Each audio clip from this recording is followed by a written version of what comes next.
Fazendo os ajustes aqui, vamos dar uns minutinhos ainda para o povo entrar.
Bom dia para o pessoal que está entrando. Bom dia para o pessoal que está chegando. Bom dia a todos. Aqui é Felipe Moreira para mais uma edição do Terapia Matinal, dessa vez edição número 49, virando quase um ano aí de live.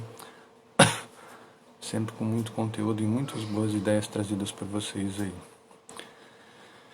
E seguindo a linha das minhas últimas lives, eu falei sobre a depressão no fim do ano, que acomete muita gente, né? Me surpreendeu a quantidade de gente que nunca tinha ouvido esse termo, depressão de fim de ano. Então foi bem legal, uma live que muita gente me mandou depois dúvidas e gerou uma nova live chamada Ansiedade de Fim de Ano. Como é que a gente lida com as pausas, com os planos, com os intervalos, para muita gente com as férias, né?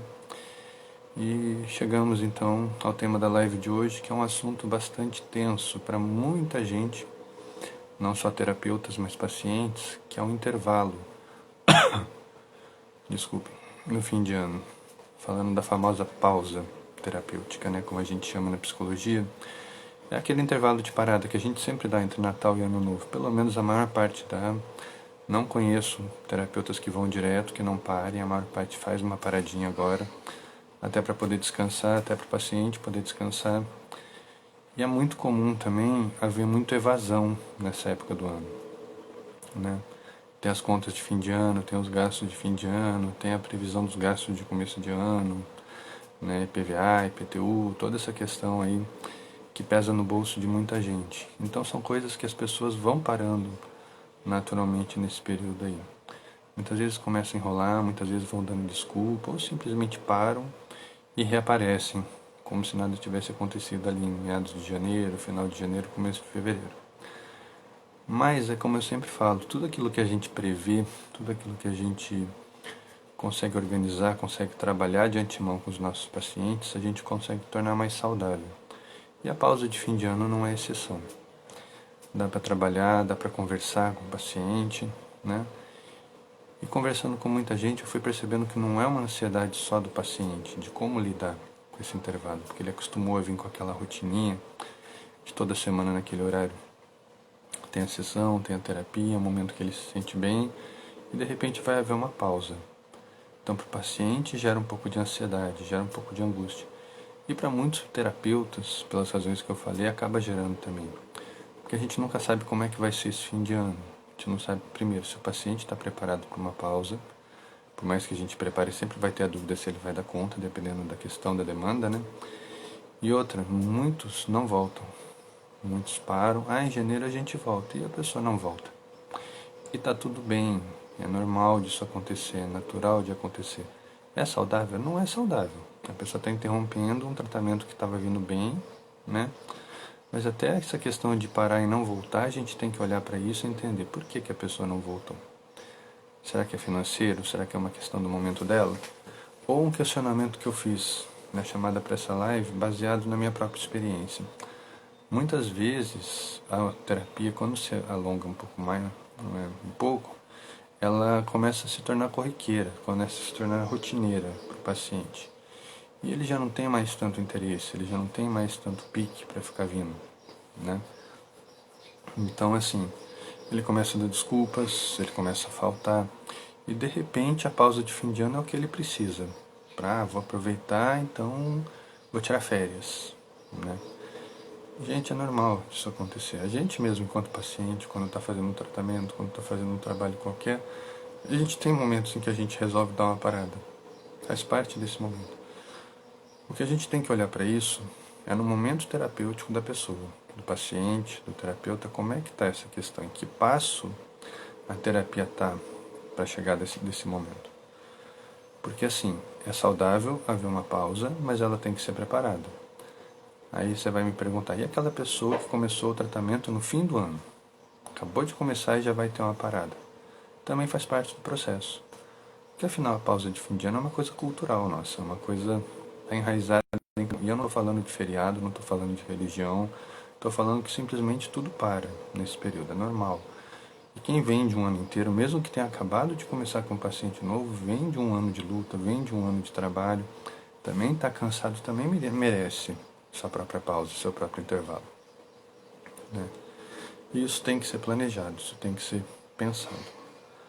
Então, pensando nisso, eu fiz um roteirinho aqui para não me perder, falando um pouco da psicoterapia, né, de como a gente estrutura o processo da terapia. Já falei em outras lives, vou só retomar brevemente, e falar do momento de cada paciente, o momento em que cada um passa pela terapia. A meu ver, eu vou falar agora por uma reflexão minha, tá?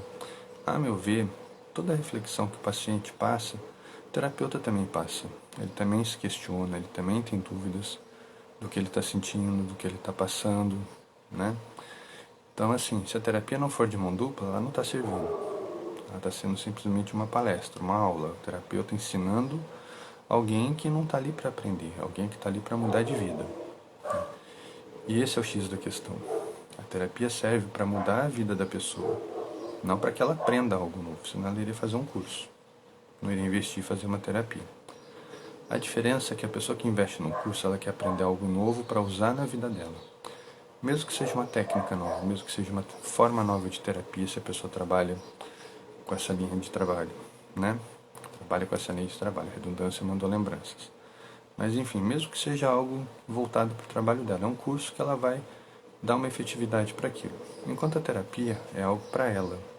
Ela tem uma angústia, ela tem uma demanda, tem uma necessidade de cuidado e ela resolve investir tempo e dinheiro nela mesma.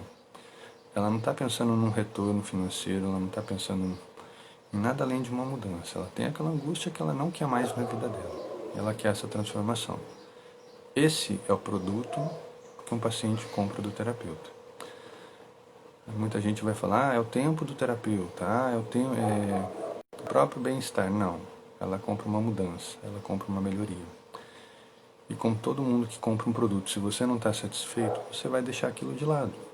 Você vai parar de usar, você vai tentar devolver, né? E a terapia é exatamente isso. A terapia, eu falo que é um mercado muito ingrato, porque é um trabalho muito subjetivo. Por mais que você trabalhe com pacotes, por mais que você trabalhe com protocolos, por mais que você tenha uma linha terapêutica muito bem definida, por mais que você se dedique ao máximo a cada atendimento, cada paciente é único. E às vezes aquilo que funciona para um pode não funcionar para o outro. Aquilo que um paciente aceita como algo bom, como algo produtivo, para o outro pode ser chato, para o outro pode ser uma mesmice. Lembra, e eu também já falei em lives, que hoje em dia ninguém chega para terapia cru. A pessoa já leu muita coisa na internet, já viu muito vídeo no YouTube, já fuçou o Instagram, já fuçou o Facebook. Então a pessoa já chega primeiro com muita coisa mobilizada. Segundo, muito questionamento que eu tenho que parar num primeiro atendimento e perguntar, isso é seu? É você que está me fazendo essa pergunta ou isso é algo que você leu e você ficou com essa dúvida? Porque existe uma diferença. Eu vou mostrar para vocês. Se você agora abrir o navegador em qualquer transtorno mental, coloca lá depressão, sintomas, ansiedade, sintomas, transtorno bipolar, sintomas. Eu aposto com você que você vai se identificar em alguns desses sintomas. Eu aposto com você porque isso é natural. Porque a personalidade, ela é universal. Todos nós temos todos os traços de personalidade. Então por que uma pessoa tem transtorno e outra não? devido à combinação dos sintomas certos, no momento certo de vida e no potencial de cada um de lidar ou não lidar com os próprios questionamentos, com as próprias angústias. Isso transforma uma personalidade saudável numa personalidade adoecida. Essa é a diferença.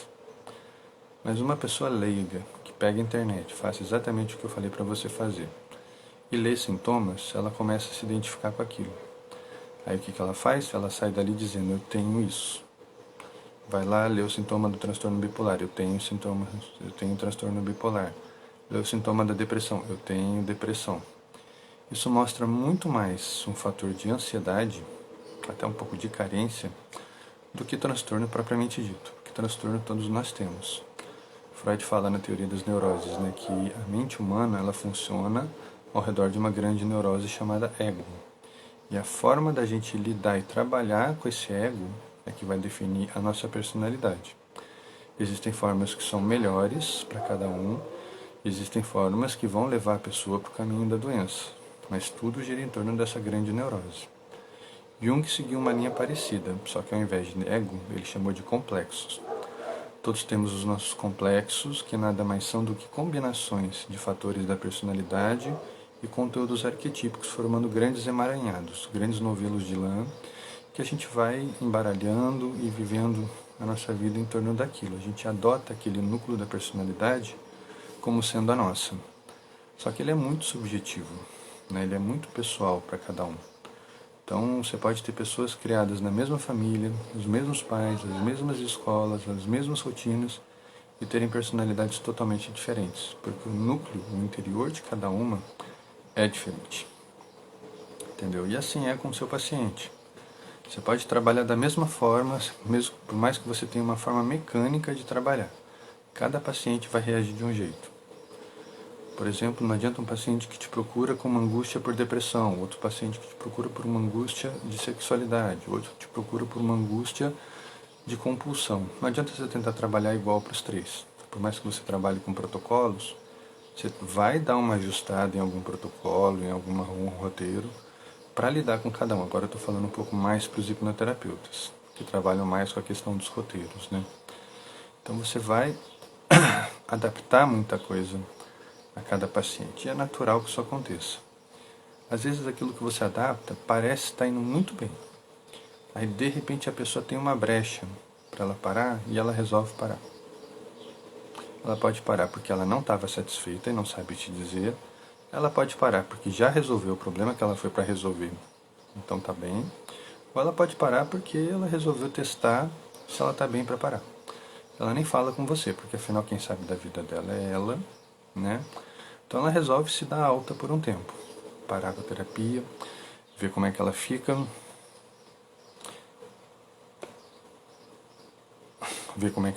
ver se ela sobrevive esse tempo sem esse período aí de aconselhamento de terapia.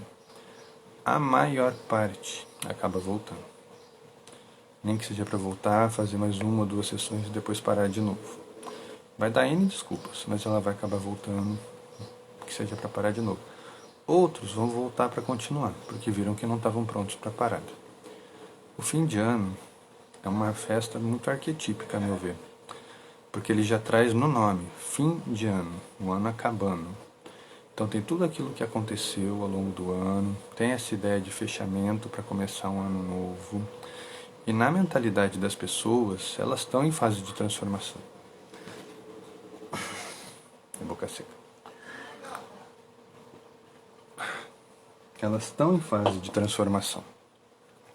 Então a terapia ela é um processo que vem caminhando durante às vezes meses, né? E de repente é um grande arquétipo, esse grande símbolo chamado fim de ano esbarra no horizonte, aparece ali na frente. Né? Tem que ser trabalhado em terapia, isso tem que fazer parte do processo da pessoa. Sim, por quê? Será que a pessoa está pronta para o fim de ano? Esquece a brecha da terapia. Esquece uma possível parada. Mas será que a pessoa está pronta para o fim de ano? Um período que tem muitos valores de família, de união, de fraternidade, de deixar para trás, de recomeçar, né? De encerrar velhos ciclos. Será que a pessoa não está machucada? Será que justamente esses valores não vão ferir aquilo onde dói na pessoa? Pega uma pessoa, ainda mais agora que a gente está em 2020, saindo não, estamos ainda em pandemia, fala-se em vacina, mas ainda é uma utopia, ainda é uma coisa que vai projetar uma melhora mais para frente, né? Mas a gente ainda está numa pandemia. Então, nosso estilo de vida mudou, nossas maneiras, nossas rotinas mudaram. Muita gente parou de atender presencial. Perdão. Muita gente parou de atender presencial, passou a atender online. Então, tem muita transformação que aconteceu e ainda está acontecendo. E o que eu vejo é muita gente ansiosa para voltar ao que era. Gente, não vai voltar ao que era, porque o que mudou já mudou. Você pode tentar retomar velhas facetas, algumas coisas do seu estilo de vida anterior, mas a vida mudou, a sociedade mudou, as empresas mudaram. Tá tudo diferente no mundo, na sociedade, né? Então tentar voltar ao que era, para mim, é uma grande negação. Só que está por trás. Então a pessoa está caminhando para o fim do mundo. Eu escutei isso outro dia na rua, indo para o serviço, a pessoa falando: não, então a partir do ano que vem a gente começa tudo de novo, finge que 2020 não aconteceu, né, faz de conta que não tem pandemia. Infelizmente, é uma brincadeira, mas que está na cabeça de muita gente, essa grande negação. O que a gente está passando é um grande período de luto, uma grande vivência pela morte, propriamente dita, da sociedade, do nosso antigo estilo de vida. Eu me lembro quando a gente vinha noticiários, vinha essas imagens documentários da Ásia, ali do Oriente Médio, pessoas de máscara no dia a dia, dentro de casa. E a gente questionava: nossa, para que eles fazem isso? Nossa, que coisa desnecessária. Será que é a poluição? E agora a gente sai na rua e vê a mesma coisa. E por que a gente não se faz esse questionamento? Por que a gente não inverte a reflexão e fala: ah, então é por isso que eles usam máscara desde aquele tempo? Já tinha alguma coisa ali além da poluição? Né? Óbvio, não é um coronavírus, mas talvez eles tivessem as suas próprias doenças, talvez eles quisessem simplesmente ter um estilo de vida saudável e se prevenir. Então são questionamentos que estão sempre ali, ó, num núcleo, num looping fechado, indo e vindo, né? Acontece, desacontece, você pensa, depois você dispensa, depois você pensa de novo. E está no nosso dia a dia. Você quer viver em negação, você vai sair na rua, você vai ver gente de máscara, você não tem como negar isso, né? E eu vi outro dia, soube pelo noticiário de um caso onde a pessoa entrou sem máscara num ônibus, falando mal, falando que não ia colocar, ela foi agredida dentro do ônibus. Então as pessoas ainda estão com muito medo do que está acontecendo. Eu acho que a gente está falando de uma segunda leva. Então, assim, quando vem toda uma propaganda dizendo: ah, tá diminuindo o número de casos, ufa, aleluia, tá caminhando para o fim. Mas não está caminhando para o fim porque a doença está acabando, né? Porque já tem muita gente contaminada e aquilo já está num patamar, não está mais contaminando nem mais nem menos, já estabilizou. E de repente uma segunda onda, volta o medo, volta o pânico geral, né? Então, assim, a gente está numa época de muita transformação. A gente está numa época de muita incerteza, muita instabilidade. Eu não estou nem falando de política. Não estou nem falando daquele do marketing político por trás disso, de quanto está se falando de quem pode mais, quem pode menos. Não interessa. Para o cidadão comum, eu, você, não importa quem está certo, se é o governador, se é o presidente. Não importa que a gente tenha a nossa vida, como é a nossa rotina hoje. Qual é a vida que a gente levou em 2020, o que mudou? Vamos pegar essas reflexões aí, aproveitar esse ensejo de fim de ano e fazer uma retrospectiva, fazer um balanço, né? Quem somos nós? Quem fomos nós em 2020? Que pessoas passaram por esse ano? Que pessoas começaram e que pessoas estão saindo dele agora? Hoje é dia 16. Nós ainda temos 15 dias de 2020 para pensar. Então, quando a gente fala de ano novo, a gente fala sempre: quando chegar o ano que vem, quando virar um ano? E eu pergunto para você: por que não agora? Quer começar algo novo? Quer mudar alguma coisa na sua vida? Por que não começar agora e chegar em 2020 já com 15 dias disso em exercício? Lembrando que o cérebro precisa de 21 dias para que um hábito se torne uma rotina, né? Para que aquilo se torne automático para a gente. Então você já vai estar com 15 dias avançados. Então não tem que esperar. Mesma coisa quando a gente fala de pandemia, né?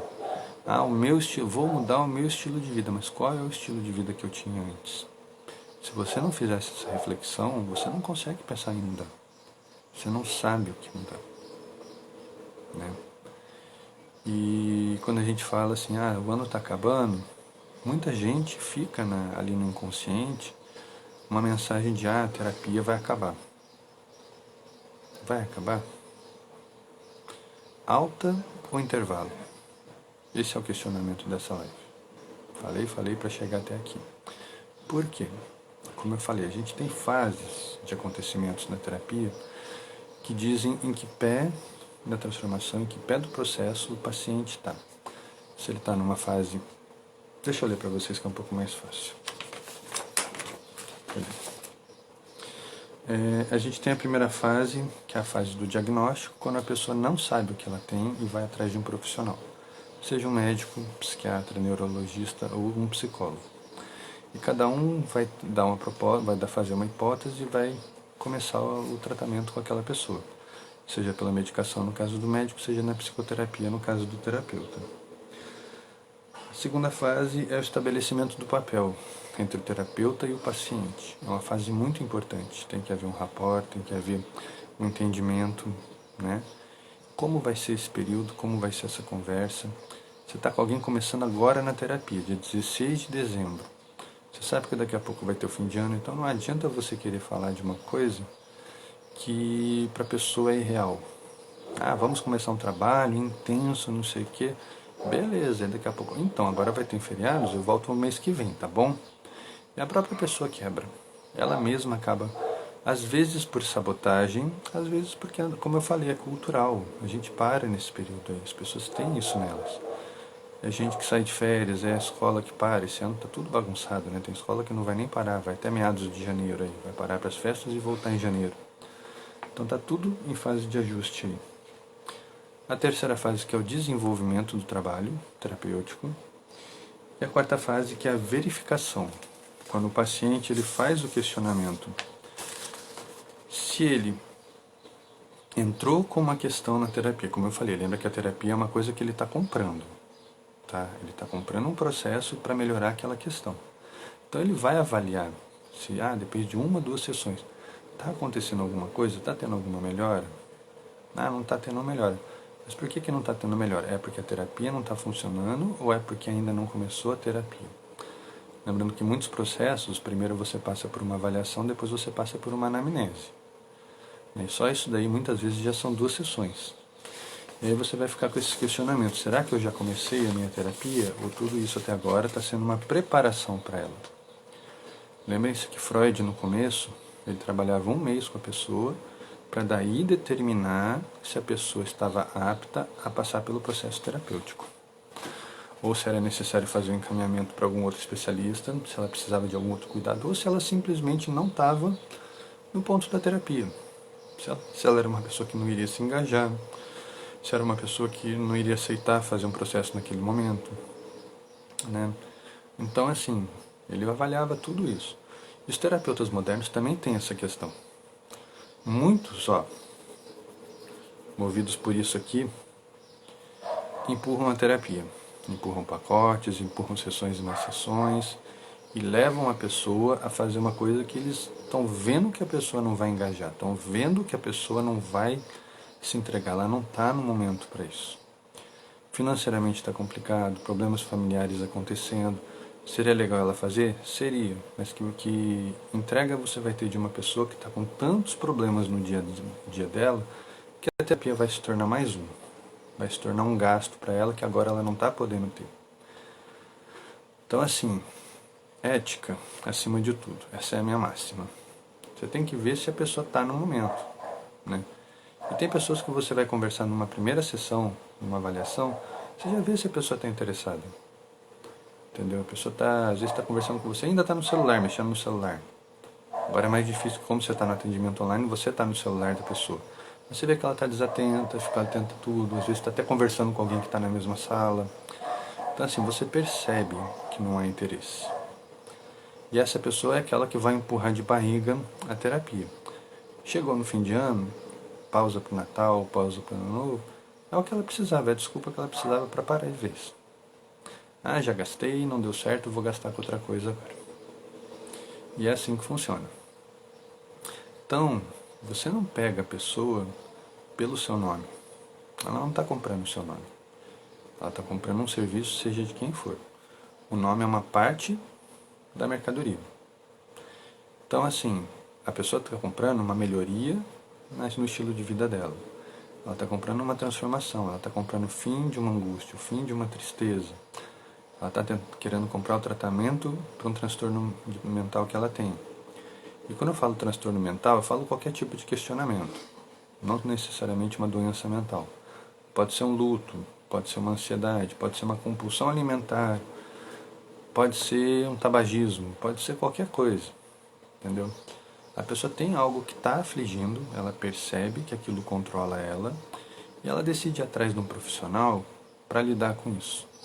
Não estou dando conta sozinho, preciso de ajuda profissional. Então é isso que ela quer.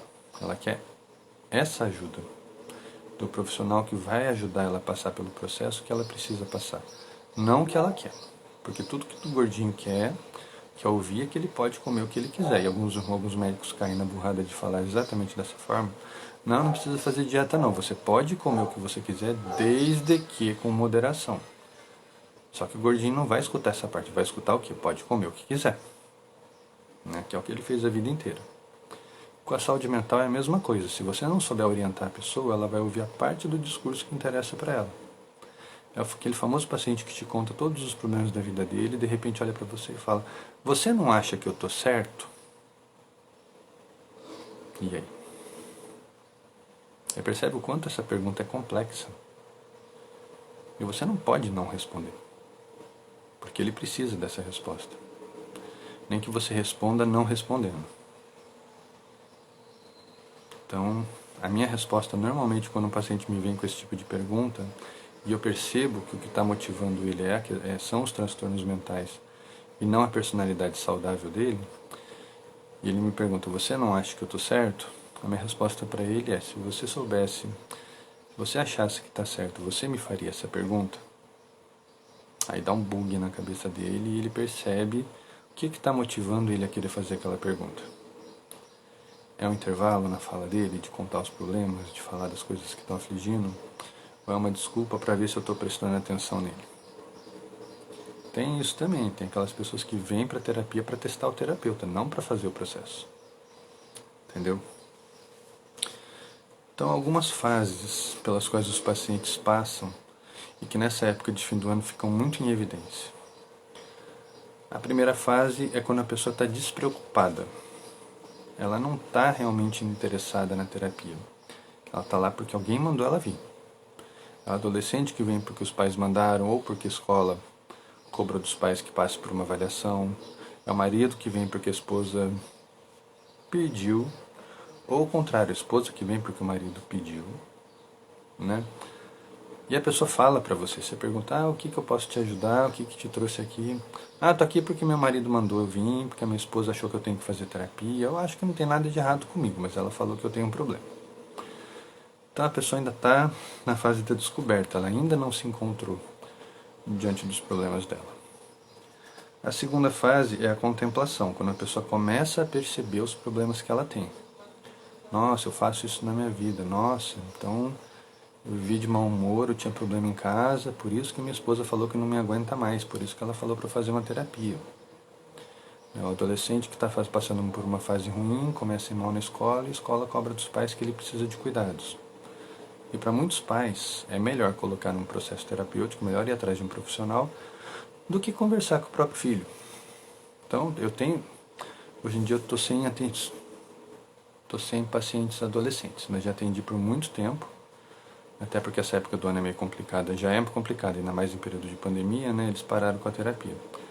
Mas é muito comum, eu sabia de coisas dos meus pacientes que os pais nem imaginavam.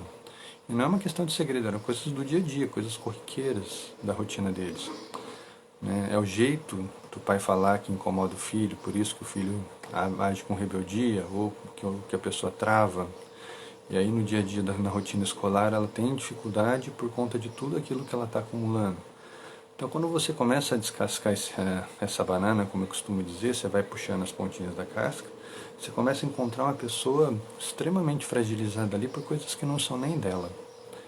Então é muito comum isso acontecer quando a pessoa começa a desvendar os próprios mistérios. A terceira fase é a fase da preparação, quando a pessoa decide tomar posse. Esse gesto eu faço muito nas minhas lives e vocês sabem. Assume o controle da vida. Então ela percebe, não só ela percebe, começa a perceber os problemas dela, como ela decide fazer algo a respeito. Não, a partir de agora eu vou fazer diferente. Se me incomodar eu vou falar. Né? Ah, estou com um problema no trabalho, eu vou resolver no trabalho, eu não vou mais levar trabalho para casa para perturbar minha esposa ou meu marido. Então assim, eu começo a fazer algo, eu começo a mudar algo dentro de mim, e mudando dentro de mim, o meu comportamento vai mudar, o meu emocional vai melhorar, e eu vou mudar o meu jeito de ser na vida como um todo. A minha saúde em geral vai melhorar. A quarta etapa é quando o paciente resolve investir propriamente. Tudo isso que eu falei até agora é numa fase muitas vezes de pré-terapia. A partir desse momento que a pessoa assume o controle, é que ela começa realmente a viver a terapia. Não necessariamente isso acontece na primeira sessão. Às vezes isso acontece no meio do processo terapêutico, depois de 2, 3, 10, 50. Não dá para saber, cada um tem o seu tempo.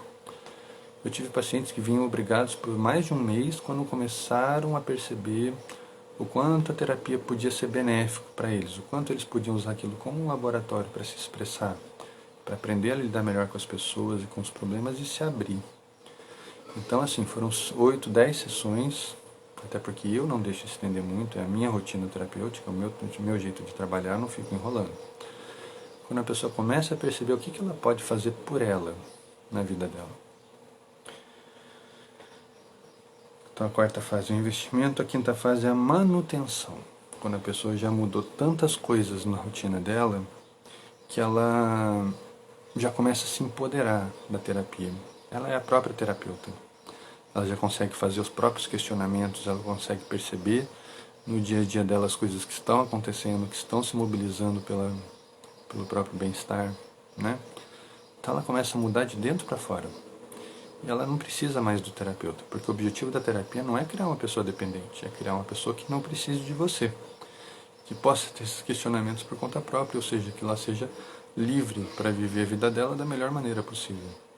Então essa é a quinta fase, quando a pessoa assume de vez o processo e aquilo vai se perpetuando.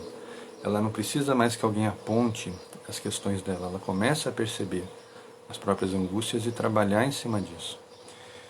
E a sexta fase é a fase da alta, quando a pessoa resolve que ela não precisa mais da terapia, que ela já está satisfeita. Muitas vezes, nesse ponto, cria-se até uma relação de amizade com a figura do terapeuta. Então, assim, a pessoa não continua vindo pelo processo terapêutico, ela continua vindo por uma amizade, por um relacionamento que surgiu ali. Lembrando que o segundo passo é estabelecer a relação para terapeuta e paciente. Então aquela relação se estreitou de tal maneira que o progresso da pessoa foi tão grande que ela não vê o terapeuta como um profissional, ela passa a ver como um amigo. E esse ponto é um pouco delicado para os dois lados, né? Porque muito terapeuta passa a escorregar, deixando de lado o bem do paciente para lidar com esse amigo que está ali diante dele. Então tem isso que tomar um pouco de cuidado. Então a pessoa acaba tendo no terapeuta essa figura de libertação, entendeu? Ela começa a pensar por ela mesma, ela começa a se desligar.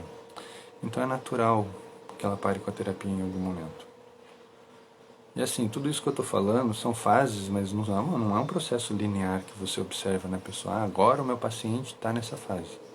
Você vai identificar onde ele está, só que isso aqui, você imagina isso aqui por cada angústia da pessoa, por cada reflexão que a pessoa te traz. Então a pessoa pode estar muitas vezes nessa última fase num processo e está começando um novo questionamento, ou ela está na metade de um quando já está percebendo o segundo. É muito comum de ter na terapia você trabalhar às vezes 5, 6 coisas ao mesmo tempo. A pessoa vem trabalhar uma angústia, vira outra, é o problema dos pais que virou o problema na escola, que é a dificuldade no trabalho, é o filho que não para quieto em casa, que não sabe mais o que fazer. Então quando você vê, você tem uma bola de neve crescendo ali, e o terapeuta ele tem que fazer o quê? Pegar um ponto e destrinchar. Pega outro ponto e destrincha. Deixa o resto enrolando. Deixa aquele novelo de lã se emaranhando ali, porque não é o momento e ele não vai conseguir trabalhar com tudo. Então ele tem que escolher uma ponta e puxar aquela ponta. Puxou, trabalhou, vamos para a próxima, vamos para a próxima. E tudo isso leva tempo. Existem terapias miraculosas hoje em dia que te prometem a cura em poucas sessões. Cura em poucas sessões nada mais é do que isso. É você trabalhar uma questão. Ah, apareceu outra coisa, não interessa. Nós não estamos aqui para lidar com essa questão, nós vamos trabalhar aquela primeira que você trouxe. Então, assim, você tem que ter muita didática e você tem que ter um pouco de sangue frio, né?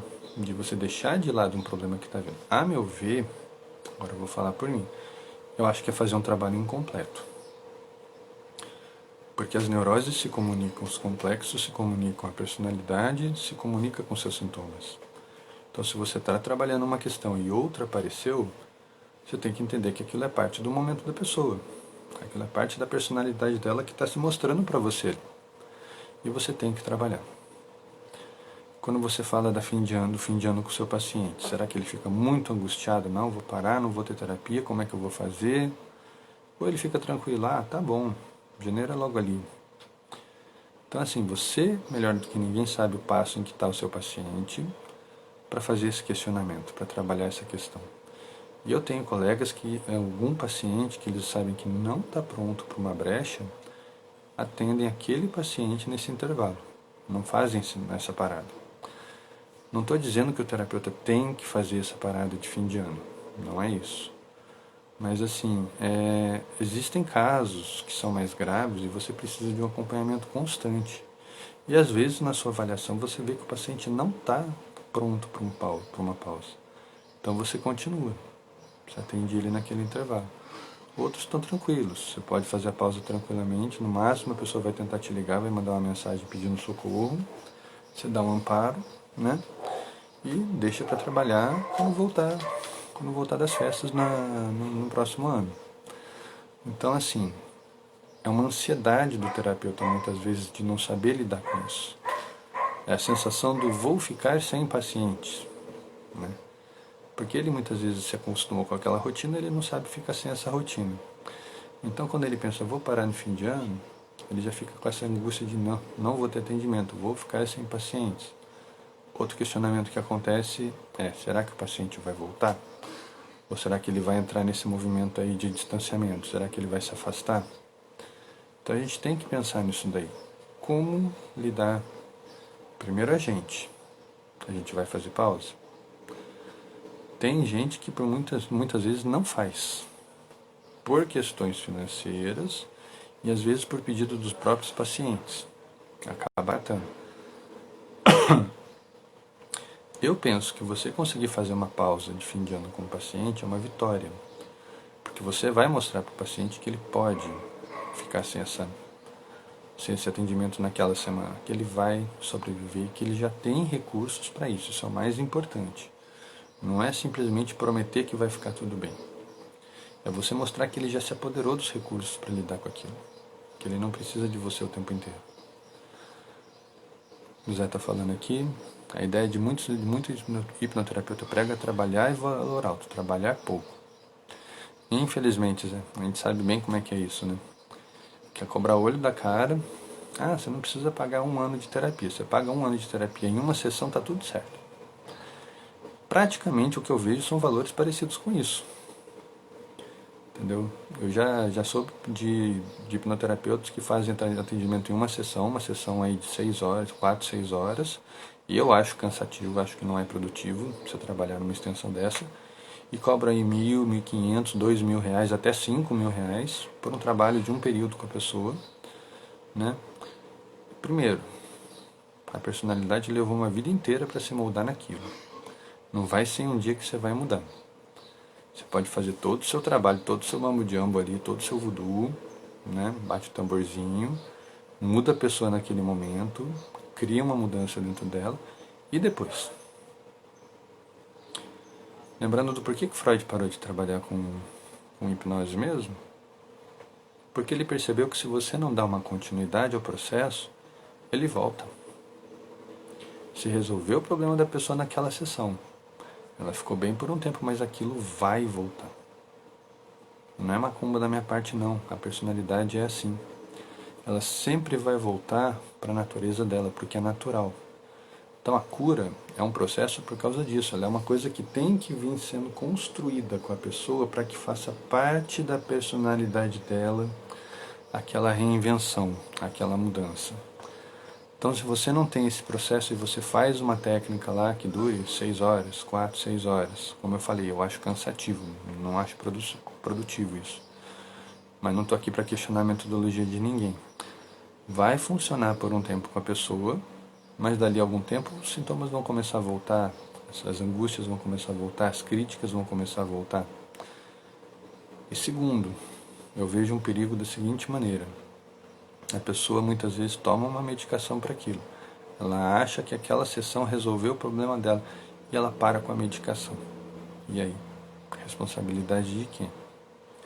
Da pessoa ou do terapeuta que criou nela uma ilusão, por mais que ele não fale em medicação. Mas ele está falando que a pessoa melhorou. Ele está oferecendo a cura para a pessoa. Então, se a pessoa está curada, ela não precisa de remédio. Você percebe o quanto o discurso é complicado, o quanto a gente tem que tomar muito cuidado na forma de lidar com o paciente, na forma de falar. Mesma coisa o fim de ano. Se você não sabe lidar com o paciente, ele entende que você está dando alta para ele. Ah não, você está liberado, você já está bem, e se precisar você volta ano que vem. O paciente, no fundo, ele quer acreditar que ele está melhor. Ele quer acreditar que as coisas estão melhorando, que ele está evoluindo. Então, se você dá uma brecha dessas para ele, ele vai aceitar. Ele vai entender que está tudo bem, ele vai entender que ele consegue, né? Porque você está empoderando ele disso. Então você tem que trabalhar com ele essa continuidade. Eu trabalho sempre isso com os meus pacientes. Todas as minhas sessões começam fazendo uma revisão da anterior, sessão corrente, preparação para a próxima. Sessão seguinte, revisão, sessão, preparação. Então, se eu estou caminhando com uma pessoa para o fim de um processo, o que vai mudar aqui? Revisão, sessão, preparação para alta. Revisão, sessão, preparação para alta. E eu já tive pacientes que eu estabeleci um prazo com eles. Então nós vamos fazer mais 3 sessões. E se você estiver realmente bem, estiver confiante, a gente estabelece a alta. Na terceira o paciente voltou atrás. Porque ele fez tantos questionamentos nessas 3 sessões, às vezes até que ele não fez durante boa parte do processo, que ele concluiu que ele não está num ponto para isso. Que o medo de uma recaída é muito maior do que o benefício de ficar tranquilo por conta própria. Então ele resolveu continuar. Acontece bastante. Outros não, outros se libertam, são felizes, né? E assim é. Infelizmente, trabalhar com saúde, trabalhar com saúde mental, eu falo que é uma profissão ingrata, que você só vai ver a pessoa se ela não estiver bem. Então, quando a pessoa vai embora, eu quero entender que ela está bem, que ela melhorou, que ela não precisa mais de mim. E assim espero. Se for isso, vão com Deus, sejam felizes nas vidas de vocês, entendeu? Porque afinal, eu não crio dependentes, eu crio libertadores. Eu quero pessoas que possam passar pelo dia a dia sem problemas. Não que fiquem acumulando conteúdo para a próxima sessão, como muita gente faz. Deixa eu ver aqui, Zé. O pior é, se não dá certo, a terapia é jogar a culpa toda no cliente. Exatamente, é uma palavrinha que me dá um certo asco aí, chamada engajamento. Você não se engajou. Mas, como eu falei, o paciente não sabe o que ele tem que fazer. Vai fazer uma terapia baseada em hipnose, uma hipnoterapia. Existe um processo, um contexto por trás. Não é chegar, fazer uma hipnose. Que é o erro de muito hipnoterapeuta, que não sabe o que está fazendo. Acha que é chegar, fazer uma hipnose e as coisas vão acontecer. Você tem que ter um preparo, você tem que criar uma situação, você tem que criar um ambiente, você tem que criar uma relação com aquela pessoa. Se isso não dá certo, a culpa não é da pessoa, a culpa é do terapeuta. Fácil, fácil, fácil. A culpa é do terapeuta que não soube cativar aquele paciente, a culpa é do terapeuta que não investiu numa metodologia, a culpa é do terapeuta que não sabe o que está fazendo. Eu estou em grupos que o que eu mais vejo me dá nervoso, me dá ojeriza. É a pessoa que chega lá, eu estou atendendo um caso assim, alguém pode me dizer como eu faço? Alguém tem um protocolo para isso? A pessoa primeiro atende para depois estudar para o caso? Primeiro ela atende para depois saber o que ela tem que fazer. Ao contrário, você tem que estudar, se preparar para pegar um caso desses e daí botar seu consultório para funcionar. Você está lidando com uma pessoa, você não está lidando com uma mercadoria. Não é uma coisa de, vou comprar uma caixa e o que tiver dentro serve para mim. Como eu falei, Sofia Bauer, que é a referência em hipnose ericksoniana no Brasil e acho que no mundo atualmente, ela tem um livro muito bom de roteiros. Para quem gosta de trabalhar com roteiros, eles dão uma ideia muito boa de por onde começar. Eu não gosto. Não é que eu não gosto dela, eu não gosto de roteiros porque eu não consigo seguir, eu tenho os meus. E mesmo os que eu escrevo, eu mudo muito. Eu mudo muito ao longo do trabalho. Então meu roteiro começa de um jeito, o paciente vai me dar uma devolutiva que eu vou mudar, alguma coisa que eu tinha planejado e já terminou de uma forma totalmente diferente do que eu tinha planejado. Isso é roteiro. É você se precaver. É você ter os ICs na mão. Eu vou trabalhar essa questão, vou colocar o paciente em relaxamento. Se ele relaxar, o meu caminho é esse. Se ele não relaxar, o meu caminho é esse aqui. E se ele tiver uma reação no relaxamento? No relaxamento, como já aconteceu, coloquei a pessoa para fechar os olhos, respirar fundo e entrar em relaxamento. A pessoa teve uma reação. Ali, de cara, presente para mim. E aí, se você não estudou a reação? E aí, se o seu curso não te preparou para isso? Se preparou para seguir o roteirinho, aquela coisinha escrita, daquele jeito mecânico, e você não sabe o que fazer. Exatamente isso, Zé. O roteiro, ele é uma base. Você está começando, nunca fez uma sessão de terapia. Pega um roteiro e lê. Perdão. Pega um roteiro e lê. Você vai entender como funciona passo a passo de uma hipnoterapia. Você vai entender como funciona uma sessão ideal. Que conste que é uma sessão ideal, não uma sessão real. É daquele jeito, se tudo acontecer conforme o script, que deveria acontecer. Agora, geralmente, 90% das vezes, não é que nem o script. Como eu falei, relaxou, a pessoa entrou em reação, já cortou todo o processo, eu já vou lá para o final. Eu preciso trabalhar essa reação. Lembrando que a reação, ela é desejada na clínica. Ela tem que acontecer, que é o que vai te dizer que você está no caminho certo. Então, se eu ganhei isso logo no relaxamento, nossa, eu poupei um tempo danado. Agora, o que aconteceu na mente dele para ele, num relaxamento, entrar em reação? Aí está o meu trabalho. Agora, relaxou, entrou em reação. A reação, lembrando que a pessoa se sente mal. Não tem a reação que a pessoa volte feliz, ela volta mal, ela está lidando com um trauma ali, está lidando com um bloqueio. Não adianta você tirar, ela não vai sair. Então você tem que trabalhar, passar pelo processo, voltou com a pessoa. Se você não trabalhar essa questão com a pessoa ali, ela vai sair com uma sensação horrível da sessão. Vai sair com a sensação de que não funcionou, de que o profissional não sabe o que faz, né? Ou que o problema dela é muito difícil para que a terapia resolva, que ela está amaldiçoada, como eu já escutei de algumas pessoas, né? Então é uma responsabilidade muito grande, né? E vai dizer que a pessoa não engajou? Não, tanto se engajou que ela te deu uma reação de presente. Você que não soube aceitar, você que não soube lidar com esse presente e devolveu para ela. Então assim, terapia não adianta, terapia é preparo. E por mais que você se prepare, você sempre vai ter alguma coisa que te pega de surpresa. Sempre. Você aprende, ao longo do tempo, a prever um pouco dessas surpresas. A pessoa começa a te trazer uma questão, você já sabe onde está a fala dela lá na frente, porque você já viu aquilo acontecer outras tantas vezes. Isso é experiência, isso nenhum curso vai te dar. E não adianta você falar, vou fazer um cursinho e vou sair atendendo. Não, meu filho. Faz um cursinho, pega o beabá, estuda esse beabá, fica muito bom nesse beabá. Aí você vai e trabalha com uma pessoa conhecida.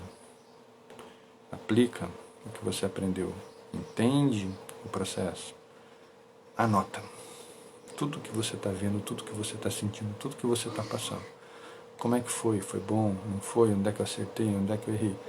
Próxima questão. Outra pessoa.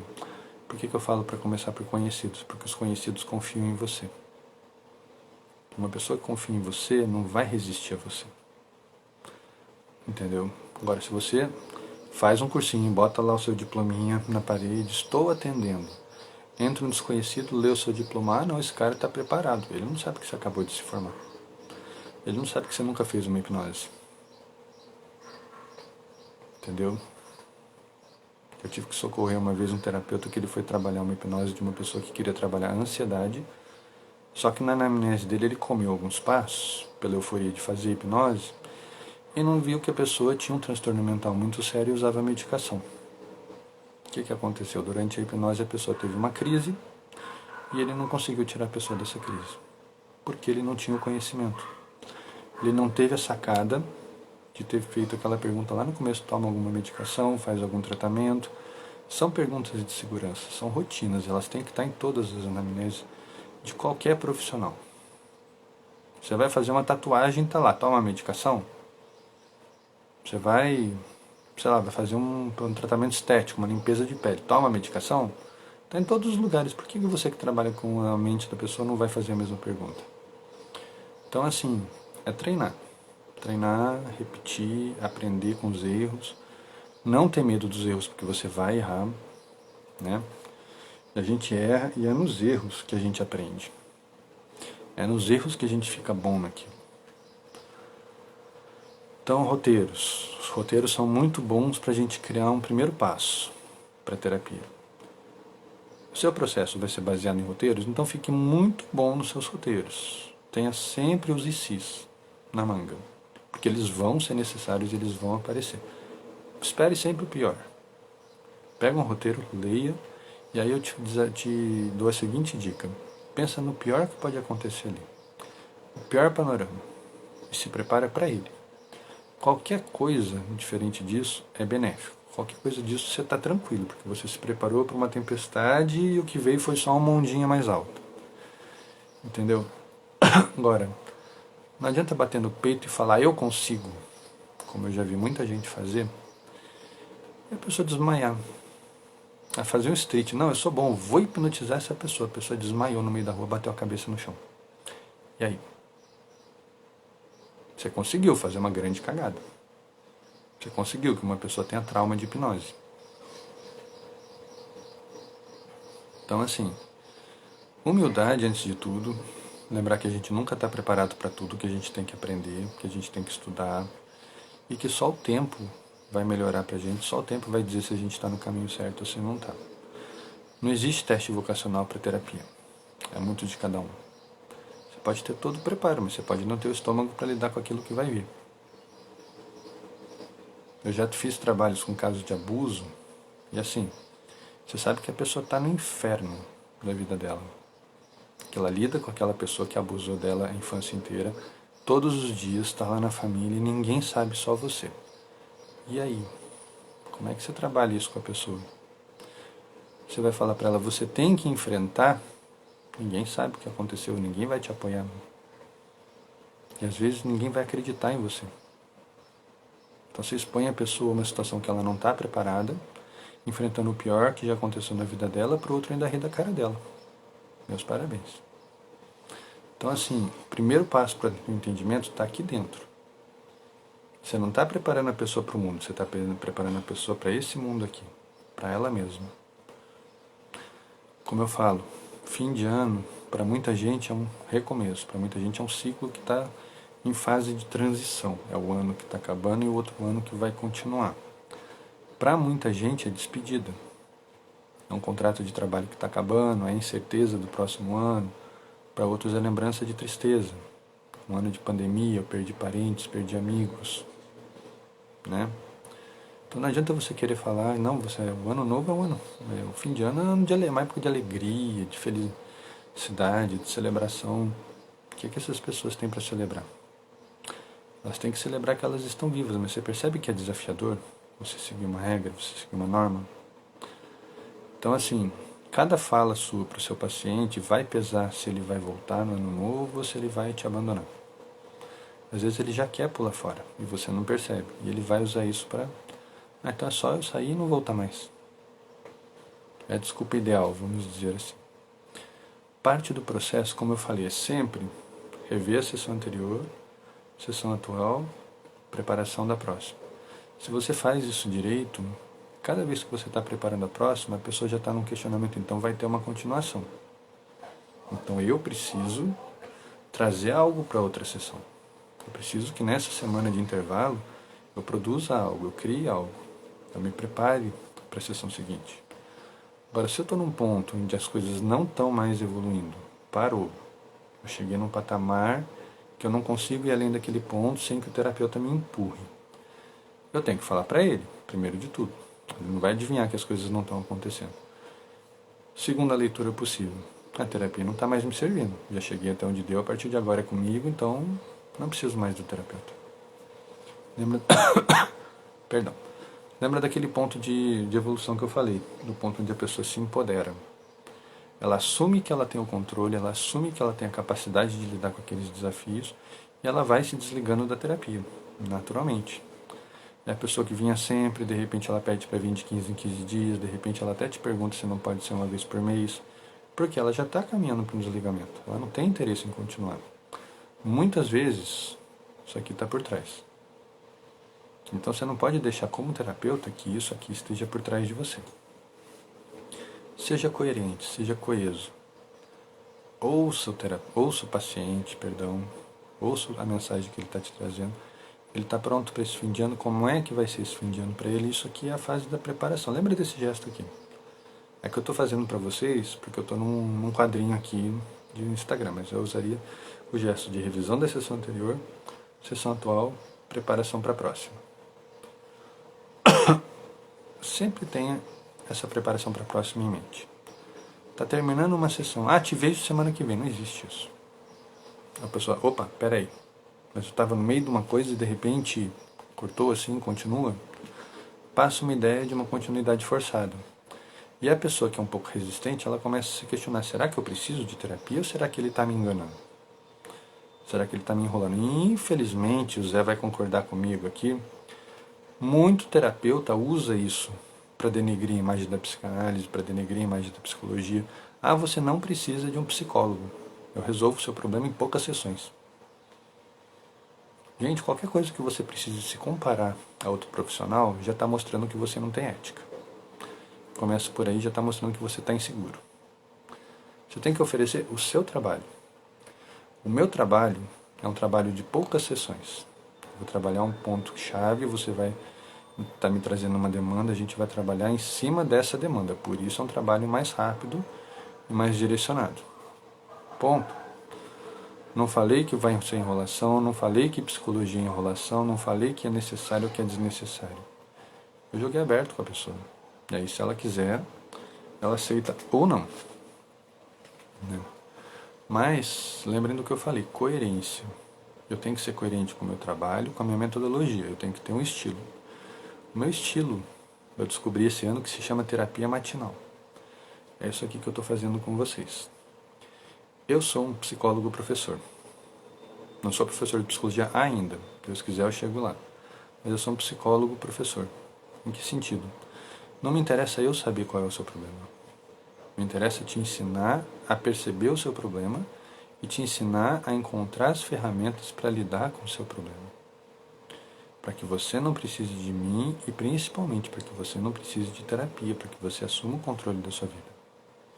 Agora, se você precisa o tempo inteiro recorrer ou ao profissional, ou a um livro, ou a um áudio, ou a uma técnica, entendeu? Você está sendo dependente. Você não está confiando em você, você está confiando em outra coisa que não está em você. E isso não é saudável. Então, traz para você. Não é o áudio que vai melhorar a sua vida. É o efeito que ele tem em você. Então, eu posso trabalhar esse efeito em mim. O áudio me desperta uma sensação de tranquilidade, de calma, que me permite enxergar melhor o meu incômodo e poder lidar com ele. É isso que acontece. Minha vida não melhora porque eu estou ouvindo um áudio.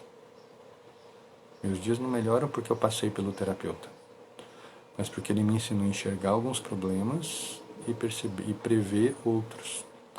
Eu tenho minhas ferramentas para lidar com isso e para fazer isso também. Essa é a diferença. Então, gente, quando a gente falar de pausa para fim de ano, Joguem aberto com o paciente de vocês. Você está preparado para essa pausa? Óbvio, não é de agora até o fim do ano. Você deveria estar fazendo isso, mas vamos deixar isso de lado. Você está pronto para esse pulo? Você está pronto para dar esse intervalo para você, para o nosso processo, para retomar daqui a 2 semanas? Se sim, bora lá, sejam felizes. Se não, como a gente vai fazer isso? Em último caso, como eu falei, eu conheço profissionais que atendem nessa semana diferencial. Eu, às vezes, atendo dependendo do caso, mas em geral eu paro entre Natal e Ano Novo porque eu preciso desse tempo para descansar também. A cabecinha aqui, né, uma hora funde. Então, que eu me lembro até hoje, eu tive que atender pacientes nesse período aí 2 vezes. Por questões assim de emergenciais mesmo. Alguma coisa aconteceu, o paciente não deu conta, ou ele estava num processo muito complicado e a pausa ali seria uma quebra ruim para ele. Foram os 2 momentos em que eu atendi nesse período. De resto, todos os meus pacientes tiveram intervalo, voltaram tranquilamente. Nem todos voltam. Aí é a sua percepção de você ver por que eles não voltaram. A questão financeira, a questão que eles já estavam pensando em parar e foi a oportunidade. Enfim, construam essa relação com o paciente de vocês. Como vai ficar o processo entre o Natal e o Ano Novo? Como vai ser esse fim de estágio aí? 16 dias para o fim do ano. 16 dias para você se preparar, para preparar o seu paciente, para você começar algo novo na sua vida. Não espera começar a acabar o ano. Não espera começar o ano novo, porque senão vai virar mais uma enrolação na sua vida.